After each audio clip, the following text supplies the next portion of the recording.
Olá pessoal, sejam bem-vindos ao canal Geriatria com Miola. Aqui a gente aprimora os conhecimentos de vocês sobre as demências para que vocês tenham mais confiança e paciência para cuidar dos pacientes ou familiares de vocês. Meu nome é Vinícius Miola, eu sou médico geriatra e hoje a gente vai falar um pouco sobre qual é o tratamento de cada fase da demência, tá? Lembro vocês de curtir, comentar e compartilhar o vídeo com quem vocês acham que vai ser benéfico, além de se inscrever no canal e ativar as notificações para que vocês recebam sempre que a gente postar um vídeo novo. Lembrem de me seguir lá no Instagram também, @geriatriacomiola, e de entrar nos nossos grupos do WhatsApp para que vocês recebam também todas as novidades por lá, beleza? A gente fez um vídeo recente sobre as fases da demência e hoje eu quero falar um pouco sobre o tratamento de cada fase, né? Nessa primeira fase assim, do canal, esses primeiros vídeos, a gente está tentando colocar pontos mais genéricos, né? Fazer abordagens mais genéricas e agora aos poucos, conforme forem passando os conteúdos, a gente vai começar a focar um pouco mais em cada contexto. Então hoje eu quero falar de uma forma um pouco mais genérica, como é que é o tratamento de cada fase da doença, né? Para que vocês possam entender. E aí eu quero voltar um pouco na fisiopatologia das demências, trazendo aqui principalmente a doença de Alzheimer, que é a mais comum. Por quê que eu vou falar disso para falar de tratamento? Se imagina, pelo menos hoje é o entendimento que a gente tem, tá? Que a deposição das proteínas que causam a doença de Alzheimer, ela acontece anos antes dos sintomas, tá? Então, o paciente tem lá seus 50 e poucos anos, vamos supor, e ele já vai tendo deposição de proteína beta-amiloide no sistema nervoso central. Então, essa proteína ela vai se depositando ao longo dos anos, ela é uma proteína que também se deposita pelo contexto inflamatório do indivíduo, né? Então, quanto mais inflamado for o nosso corpo, maior a chance que a gente tem de desenvolver a doença. Quando a gente pensa em fatores de risco, né? Os fatores de risco cardiovascular, que são fatores classicamente inflamatórios, né? Hipertensão, diabetes, tabagismo, hipercolesterolemia, né? Eles também são fatores de risco para demência. Por quê? Justamente por esse aumento do risco cardiovascular, mas esse aumento desse contexto inflamatório do nosso organismo, né? Então isso faz com que a gente tenha uma predisposição maior a ter demência se a gente tiver um organismo mais inflamado. Então a gente vai tendo essa deposição de proteína beta-amiloide ao longo do tempo no sistema nervoso central, correto? Mas a gente ainda clinicamente e cognitivamente está normal, tá? Então o paciente não tem sintomas, ele está bem, mas ele está tendo a proteína beta-amiloide lá no cérebro sendo depositada. Por que eu quis trazer esse contexto para vocês? Vocês vão dizer, tá, Vinícius, mas né, demência, o paciente está bem, por que você está falando disso? Porque muito em breve a gente vai começar a falar desses novos remédios, né? O lecanemab, que foi o que saiu recentemente com resultados positivos. Semana passada a gente falou do donanemab, que é um novo anticorpo monoclonal, que ainda não saiu o estudo, mas parece que teve resultados positivos, né? E o aducanumab, que foi o primeiro aprovado, mas que tem resultados um pouco mais pobres, assim, não foram tão bens. Porque esses anticorpos monoclonais, eles atuam na proteína beta-amiloide, que é a proteína que a gente imagina que seja causadora da doença de Alzheimer. E o que acontece? Eles estão recrutando pacientes para os estudos cada vez mais precoce. Então, os pacientes que estão entrando no estudo, muitas vezes são pacientes que têm no máximo comprometimento cognitivo leve, que é a segunda etapa disso que a gente vai falar, ou mesmo demência muito inicial.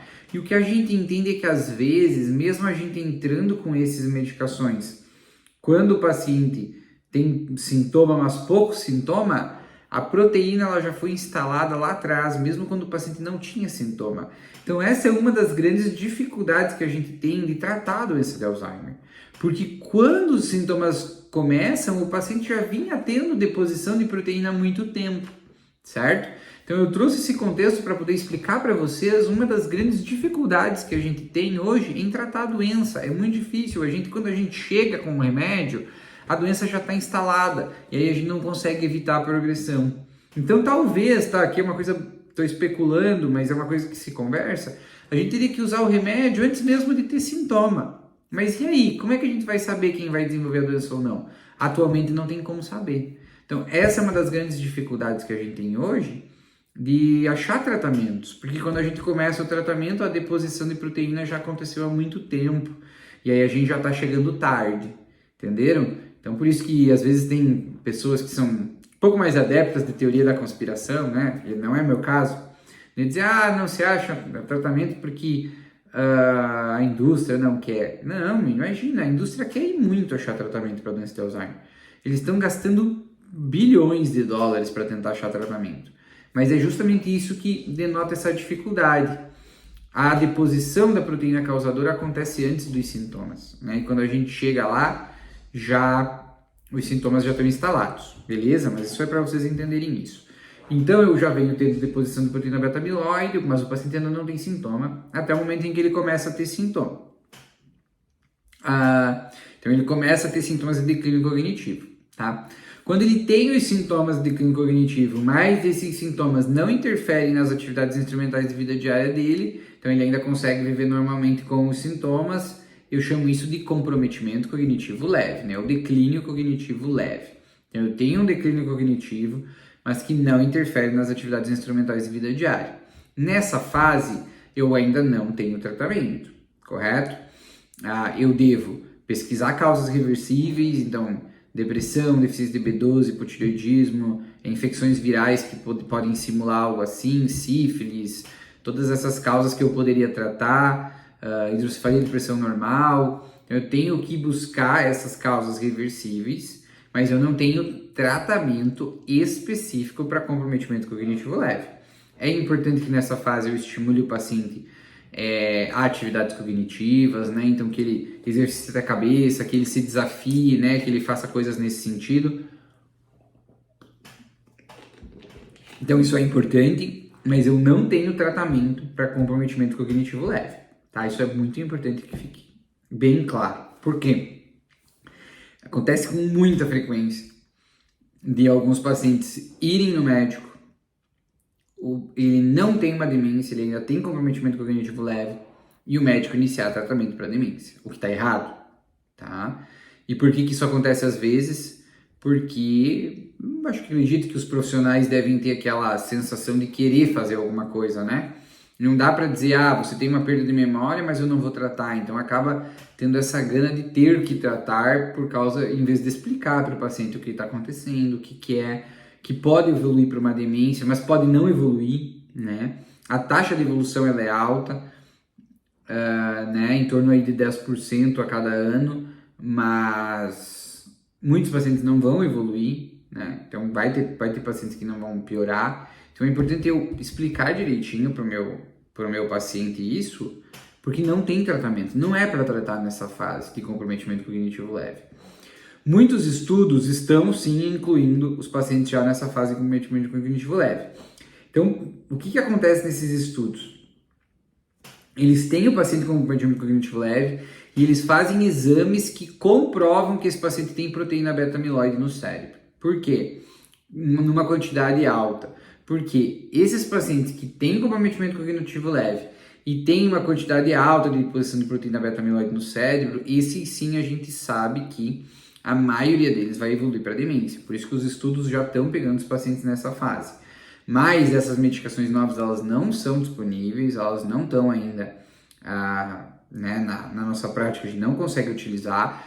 Então, no momento, a gente não tem tratamento para comprometimento cognitivo leve disponível, tá? Então, buscar causas reversíveis, estimular o paciente, fazer atividade física, diminuir o seu contexto inflamatório, se fuma, parar de fumar, tratar a hipertensão, diabetes adequadamente, se tem perda auditiva, tratar a perda auditiva, que é um fator de risco para demência, tratar a depressão, colocar ele viver em sociedade se ele está isolado, né? Então, trazer todos esses aspectos de fator de risco para o cenário, mas não tem tratamento específico, tá? Então, isso é muito importante.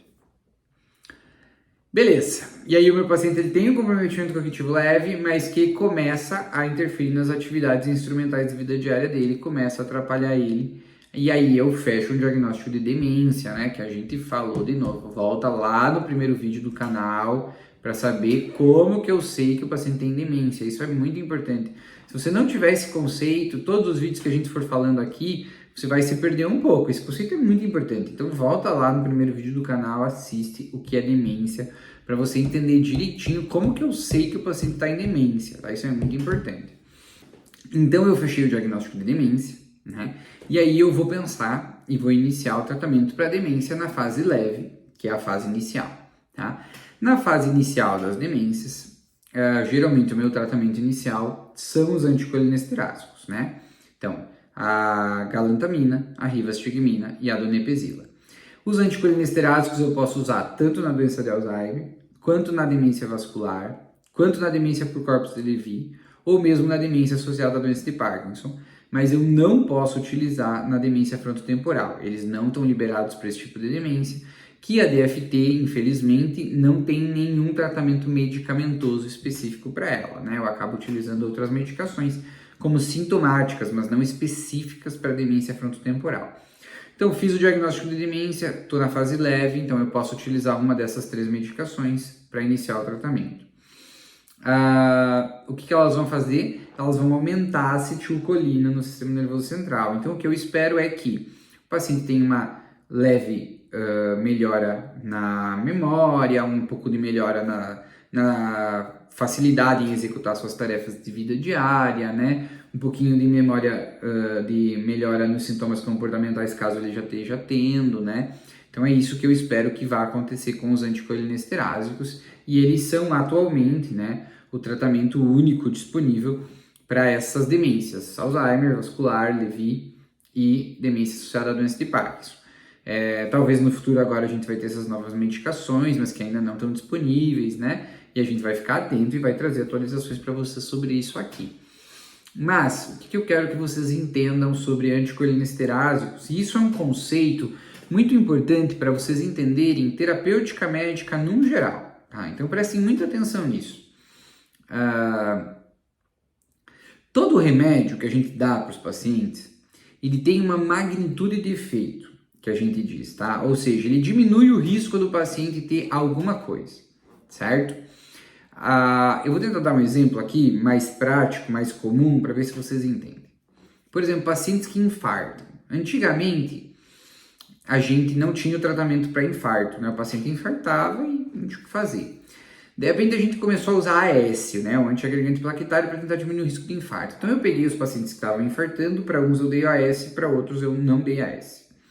E aí eu vi que os pacientes que eu dei AS morreram menos que os pacientes que eu não dei AS. Acontece que eu não salvei todos os pacientes. Mesmo alguns pacientes que eu dei AS continuaram morrendo, né? Mas alguns eu salvei, né? Então esses alguns aqui que eu salvei é o tamanho da magnitude de efeito da minha intervenção, né? O quanto que o AS reduziu o risco de morte no infarto, certo? Mas não foi em todos, foi em só uma parcela dos pacientes, correto? Mas quando eu estou lá no pronto-socorro atendendo o paciente, eu dou AS para todo mundo, né?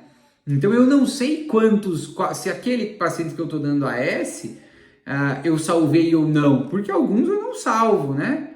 Não fez diferença o meu AS, né? Então quando a gente analisa os estudos, tem um número lá que é o número necessário para tratar, é um dado que sai do estudo, que me diz quantos pacientes eu preciso tratar para melhorar um desfecho, ou seja, para evitar uma morte, quantos pacientes eu preciso dar AS, correto? Por que eu estou trazendo esse conceito para vocês? Porque, da mesma forma que eu não salvo todas as pessoas que eu dou AS, não são todos os pacientes que eu dou anticolinesterásico que melhoram, certo? Da mesma forma do AS, aqui é a mesma coisa. Tem alguns pacientes que eu vou dar anticolinesterásico e não vai fazer diferença nenhuma. O paciente não vai ter nenhuma resposta. Não vai melhorar a memória, não vai ser como um placebo, não vai adiantar nada. Eu vou dar e ele vai continuar igual. E isso faz parte do jogo da medicina, tá? Não quer dizer que o tratamento está errado, não quer dizer que acontece que o paciente não respondeu à medicação. E isso são coisas que acontecem, infelizmente, né? Assim como quando eu dou AS eu não salvo todo mundo, quando eu dou anticolinesterásico não é todo mundo que melhora, certo? Então tem alguns pacientes que melhoram bastante, tem alguns pacientes que melhoram muito pouco e tem alguns pacientes que simplesmente não têm efeito nenhum, correto? Então é importante que vocês entendam esse conceito, porque vocês não podem se apegar às medicações, principalmente no tratamento da demência, tá? O melhor tratamento para demência vai ser o tratamento não farmacológico. E o tratamento não farmacológico, ele tem tudo a ver com isso que a gente está fazendo aqui. Entender, conhecer a doença, certo? Estudar sobre, entender os comportamentos do paciente, certo? Isso é tratar demência, é ter conhecimento, é tratamento não farmacológico. Tem pacientes que vão melhorar com anticolinesterásico? Vão. Tem muitos que não vai fazer efeito nenhum.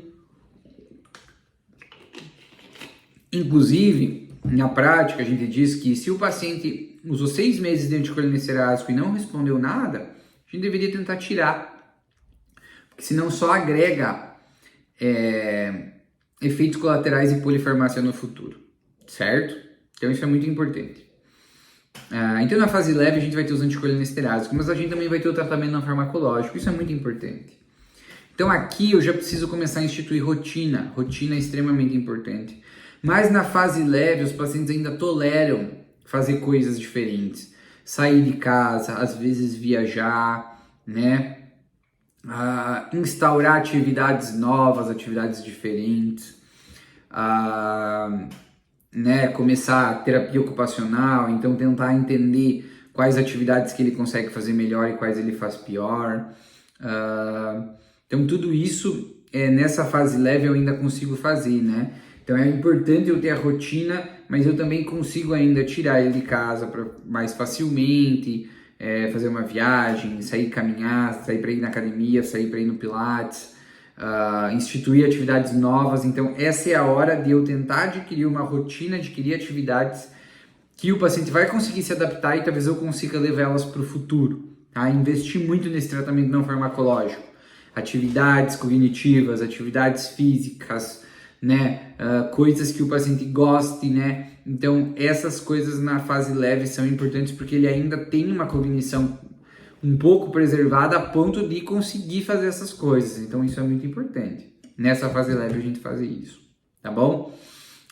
Então busquem essas terapêuticas não farmacológicas, lembrem da rotina. Então se o paciente está complexo de lidar, está muito ansioso, está muito agitado, instituam rotina, tá? Eu vou fazer um vídeo só sobre rotina, para a gente discutir cada aspecto da rotina, tá? Então a gente vai falar sobre isso. Mas essa é a hora de começar a mexer nisso e instituir essas atividades que vocês imaginam que ele vai gostar, né? Lembrem da profissão que ele tinha, né? Tentar trazer adaptações dessa profissão para o dia a dia, né? Se ela era professora, o que dá para eu fazer aqui no dia a dia que ela possa, né, ensinar, que ela possa, né, interagir. Ele era mecânico, será que eu posso ter brinquedos em que ele possa montar e desmontar para também se divertir durante o dia, né? Então lembrar de tentar adequar essas situações para a vida do paciente para ajudar. E claro que junto a gente vai tentar dar as medicações anticolinesteráticas para ver se vai ter algum efeito, lembrando daquele conceito. Eu vou pedir para vocês, pessoal, comentem aqui se vocês entenderam o que eu quis dizer, tá? Porque esse conceito é muito importante na medicina como um todo, mas também principalmente aqui para entender os tratamentos farmacológicos da doença de Alzheimer. Então comenta aqui se você entendeu isso que eu falei sobre o tratamento, esse paralelo que eu fiz com a aspirina, se isso faz sentido para você e se você conseguiu entender o porquê que às vezes dar o remédio só não adianta, tá? E isso reforça a importância do tratamento não farmacológico, beleza? Passando para a fase moderada, a gente vai ter, na doença de Alzheimer, classicamente o uso da memantina, né? A memantina que é um antagonista glutamatérgico, né? Então ele diminui o efeito do glutamato, que é um neurotransmissor excitatório no sistema nervoso central, através do antagonismo dos receptores NMDA, que é da N-metil-D-aspartase, né? Então ele bloqueia essa enzima, diminuindo o nível de glutamato no sistema nervoso central, e aí ele é usado para fase moderada doença de Alzheimer, né? E aqui a memantina, ela está classicamente aprovada para a doença de Alzheimer, geralmente a gente não utiliza na Levina, no Parkinson, a memantina, tá? E aí, o que eu espero com a memantina? Geralmente a fase moderada, a gente comentou no outro vídeo, né? É a fase em que os sintomas comportamentais começam a piorar um pouco mais. Então, a paciente fica mais ansiosa, fica mais agitada, começa a ter mais sintomas de agressividade, né? Pode, nesse caso, surgir sintomas de psicose, né? Então, alucinações. Aqui falando em doença de Alzheimer, né? Porque no Levi as alucinações já vão estar lá no começo, né? Então, eu posso utilizar a memantina para tentar diminuir esses sintomas comportamentais de agitação, agressividade, ou mesmo melhorar questões de psicose, tá? Então, na fase moderada, para a doença de Alzheimer, eu tenho a memantina, que eu não vou utilizar nas outras demências, tá?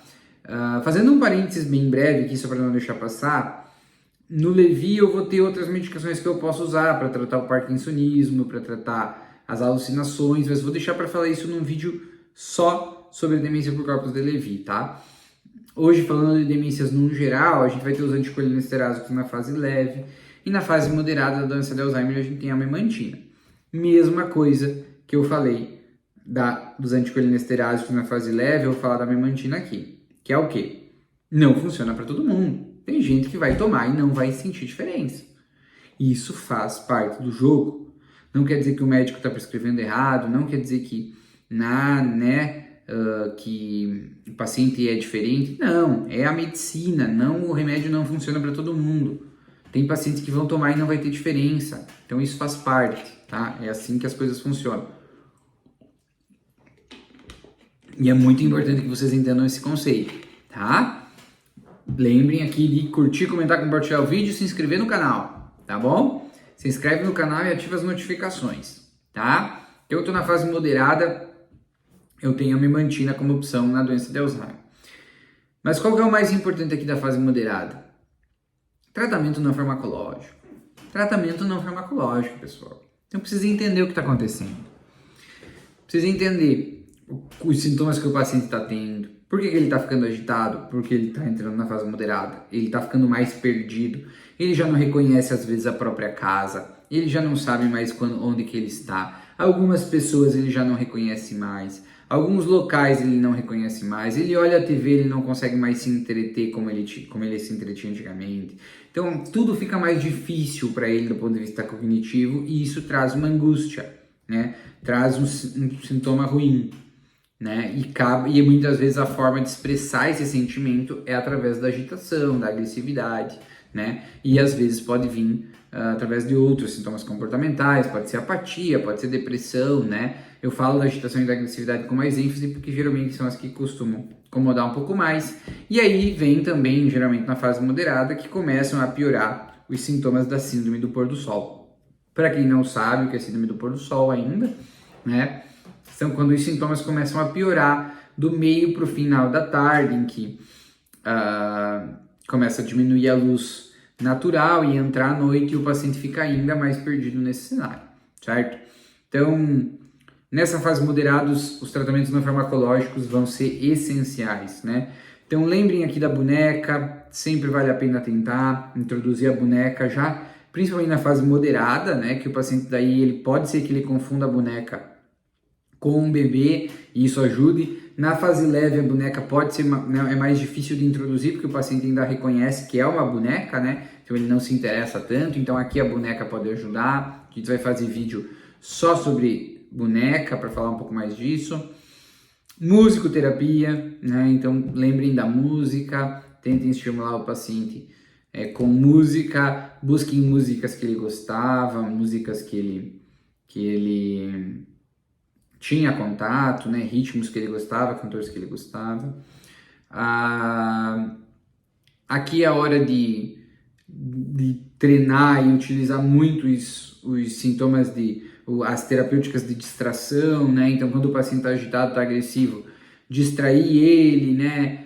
Tentar às vezes levar para passear, levar da volta na casa, fazer outra coisa, tirar a atenção dele daquilo que está acontecendo para outra coisa, para tentar mudar o foco, né? Ah, ele está muito agitado, muito focado em uma coisa que está incomodando ele. Opa, não sabe o que é? Distrai, tira ele desse foco, joga ele para outra coisa, para tentar mudar o foco e assim ele esquecer aquilo que estava incomodando ele naquele momento.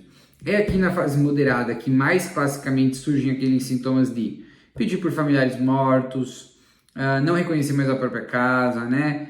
Começam as dificuldades no banho, né? Então aqui na fase moderada é que esses sintomas vão piorar. E aí aqui o tratamento não farmacológico é muito importante, tá?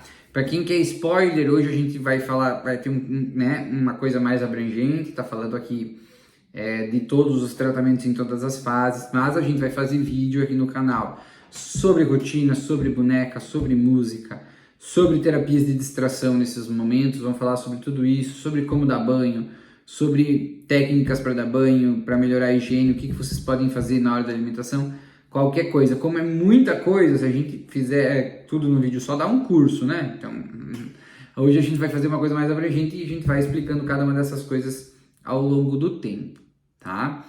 Então, isso tudo eu tenho que lembrar, tratamento não farmacológico, muito importante, tá? Muito importante. E é importante que vocês busquem fazer essas coisas e não se apeguem só às medicações, tá? Que elas não vão ser salvadoras, né? Então, vão ter outras coisas aí que vocês vão precisar fazer, beleza? E aí eu vou para a fase avançada. E a fase avançada é uma fase de cuidados paliativos, né? O paciente já perde grande parte da sua autonomia, ele já não consegue mais fazer quase nada sozinho, né? Às vezes já precisa de auxílio para caminhar, auxílio para tomar banho, auxílio para se vestir, auxílio para comer, ou às vezes só come sozinho, não faz mais nada. Então agora é a hora de... Geralmente na fase avançada o paciente ainda pode ficar um pouco agressivo, mas não é tão difícil quanto na fase moderada, porque ele já não consegue caminhar tão bem, né? Então começa a ficar um pouco mais fácil isso, tá? E aí a fase avançada é a fase de pensar em qualidade de vida, pensar se aquilo que eu estou fazendo ainda agrega qualidade de vida para o meu paciente, pensar se faz sentido isso que eu estou fazendo, pensando em qualidade de vida, porque a morte está começando a chegar. Quando eu chego na fase avançada, tenho que entender que logo meu paciente pode vir a óbito. Então eu tenho que começar a pensar em o que agrega qualidade de vida para ele, o que faz sentido eu fazer dentro do ponto de vista de cuidado de tratamento nessa fase, né? Então é uma fase de ter muito cuidado com qualquer intervenção que a gente vá fazer, tá?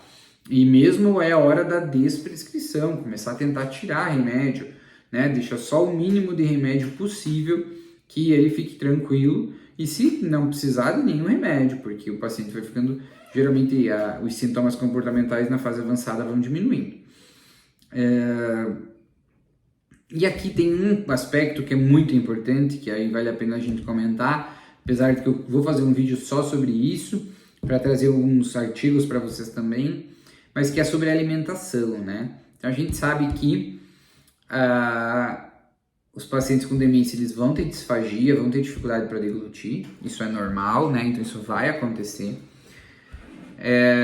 Mas introduzir sonda, fazer gastrostomia, não diminui o risco deles ter pneumonia por aspiração, não melhora o estado nutricional e não diminui a mortalidade. Então, apesar de muitas famílias às vezes ficarem preocupadas, meu Deus, está engasgando, tem que passar sonda, não é bem assim, tá?